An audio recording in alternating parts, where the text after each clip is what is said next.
हम बच्चों को बोलते हैं कि बेटा you can always throw tantrums in front of me because mama will not जज you, mama is always there to understand.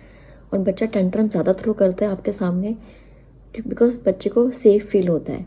But लेकिन व्हेन आपके अलावा और भी लोग हैं वहाँ पर, and if your child throw tantrums and it feels so uncomfortable as a parent, as a mom, and people around you judge you that why you're not scolding your child, how can you be so careless, how can you be so lenient। तो आप बच्चों को कैसे पहले से सिखाओगे?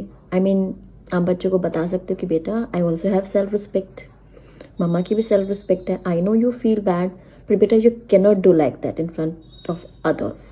सो there is few codes which you can decide with your child, like अगर mamma ने ऐसे आंख दिखा दी that means you have to stop at the same moment and we can discuss that thing later. If you feel bad it's okay, mama is always there to understand कि हाँ you feel bad, I understand, but बेटा if I say stop means you have to stop and you can control. जैसे बच्चे pre adolescent phase में आ जाते हैं, they understand such codes, but आपको बाउंड्रीज भी सिखानी है, बच्चों को रोकना भी नहीं है कि वो आपके आगे कुछ बताए ना। तो आप क्या बोल सकते हो कि बेटा you can tell to mama but later, mamma will understand later, ठीक है। And if still you cannot control and if you need mamma at the same moment immediately, तो आपको क्या बोले, mamma I have to talk to you right now, come I talk to you.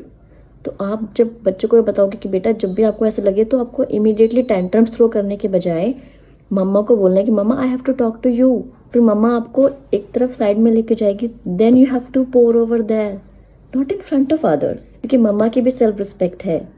Mamma can not allow you to do like that. जब ऐसे codes decide करके जब बच्चे को हम ऐसे हिंट देंगे, सिग्नल देंगे, तो बच्चा आपके आगे अच्छे से बता पाएगा। And there always remain secrecy, always remain boundaries, always remain love and connection. Try and then C.